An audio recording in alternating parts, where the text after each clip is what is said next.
Okey, sebenarnya pengumuman Perdana Menteri hari ini mengenai pembekuan akaun kepada kes-kes yang perceraian untuk nafkah dan sebagainya itu adalah sesuatu yang sangat-sangat wanita nantikan.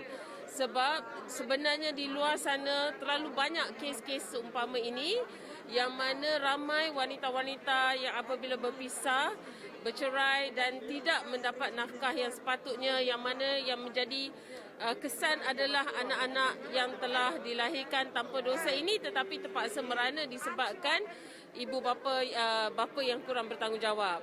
Jadi dengan pengumuman Perdana Menteri pada hari ini memang sesuatu yang wanita amat-amat tunggukan dan kita mengharapkan ianya dapat direalisasikan agar pembelaan terhadap wanita sentiasa dan akan terus kita perjuangkan dalam agenda perjuangan wanita UMNO itu sendiri.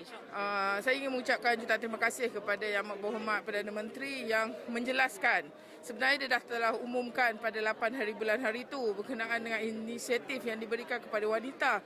Tapi pada kali ini ianya dilihat sebagai sambutan yang cukup gemuruh lah oleh perwakilan, terutamanya perwakilan wanita kerana mereka melihat bahawa UMNO serius memperjuangkan hak-hak wanita, terutamanya isu-isu berkaitan dengan penceraian kan, hasil nafkah suami yang sepatutnya dikongsikan dengan isteri dan sebagainya. Ini satu inisiatif yang dilihat bahawa kerajaan komited untuk memastikan permasalahan yang dihadapi setelah sekian lama wanita hadapi isu ini diselesaikan dengan baik. InsyaAllah di bawah kepimpinan tadi ulasan ataupun ucapan daripada Perdana Menteri tadi cukup sederhana dan saya lihat bahawa bukan hanya dia memayungi wanita tetapi dia memayungi keseluruhan keluarga Malaysia. Dan saya tertarik dengan gaji minima 1,500. Gaji minima 1,500 ini satu berita baik terutamanya kepada mereka yang memang dah terkesan dengan COVID, dengan pandemik ini, dan bila dinaikkan gaji ini mungkin majikan akan merasainya, tapi saya percaya kerajaan bijak untuk menyediakan insentif-insentif yang tertentu untuk majikan. Antara pengumuman yang lain juga antaranya adalah tentang pelaburan daripada Proton oleh DRB sebanyak 32 bilion. Ini memberi peluang pekerjaan yang baik dan ramai kepada rakyat Malaysia khususnya. Selain daripada itu juga memperkasakan bahasa Melayu ini amat penting kerana kita rakyat Malaysia rata-ratanya bahasa Melayu itu perlulah diperkasakan kerana ianya bahasa ibunda kita. Kalau kita lihat orang Cina di negeri Cina selalunya kalau ke persada antarabangsa beliau menggunakan dan memperkasakan bahasa Cina. Tapi saya amat berterima kasih kepada Yang Amat Berhormat Perdana Menteri kerana usaha-usaha beliau untuk memperkasakan bahasa Melayu ini telah dilakukan dengan sebegitu rupa. Okey, berkaitan dengan gaji minima 1,500. Saya amat berterima kasih juga kepada Yang Amat Berhormat Perdana Menteri kerana inilah yang ditunggu oleh rakyat Marhain di bawah. Kerana ianya dapat memperkasakan pendapatan kita di peringkat bawah khususnya B40 nanti. Pelbagai pengumuman telah beliau maklumkan, terutamanya memartabatkan golongan wanita dan juga golongan wanita yang teraniaya akan terus dipertahankan, malahan akan dibawa ke peringkat atasan untuk kita mengubal satu undang-undang bahawa nafkah akan terus dapat diberikan kepada bekas isteri melalui potongan bank.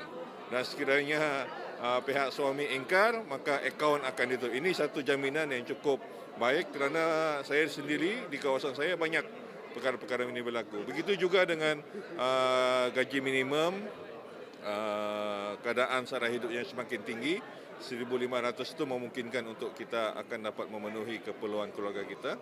Dan juga perkara-perkara yang lain, peluang pekerjaan, pelaburan, pemulihan ekonomi dan juga keadaan sosio-ekonomi yang kurang baik sekarang ini, beliau memberi jaminan akan terus usaha-usaha kerajaan akan terus untuk mempertingkatkan peluang-peluang ekonomi. Juga jaminan kepada masyarakat ataupun golongan muda, peluang pekerjaan yang baru akan dicipta dan sekiranya ini akan terus dapat direalisasikan oleh pihak kerajaan, saya yakin dan percaya bahawa Barisan Nasional akan terus diberi kepercayaan kepada rakyat keseluruhannya. Ini satu lagi perkembangan yang barulah sebab kita lihat bahawa Proton akhir-akhir ini nampaknya semakin malam. Dengan adanya pelaburan baru ini, kita akan lihat Proton akan dapat dinaikkan kembali. Dan yang penting, dalam Proton itu semua anak-anak Malaysia dan majoritinya orang Melayu. Mereka adalah talented bumi putra yang perlu kita girak, kita asah bakatnya ke peringkat lebih tinggi lagi. Saya memang berasa sedih lah bila melihat Proton sejak akhir ini orang kata mati tak mau hidup segan. Tapi dengan ada peruntukan baru ini, saya yakin Proton akan bangun jadi satu peluang kereta yang terbesar dan menaikkan nama negara kita. Perkara-perkara yang dianggap sangat simple tetapi amat mendalam dan amat berkesan untuk menyelesaikan masalah-masalah di dalam hal-hal syariah. Sebenarnya pengumuman ini telah dibuat lebih awal semasa Hari Wanita. Mungkin Perdana Menteri rasa ia amat sesuai untuk diumumkan juga sekali lagi di satu perhimpunan teramai orang Melayu, iaitu Perhimpunan Agung UMNO. Saya mengucapkan syukur sangat bahawa kita mempunyai Perdana Menteri yang amat peka hal perundangan dan juga hati nurani rakyat. Terima kasih Yang Amat Berhormat. Pada saya Yang Amat Berhormat telah membuat satu repak ulasan secara sepenuhnya lah dalam perhimpunan ini yang merangkumi semua perkara yang melibatkan rakyat dan juga masyarakat secara keseluruhan.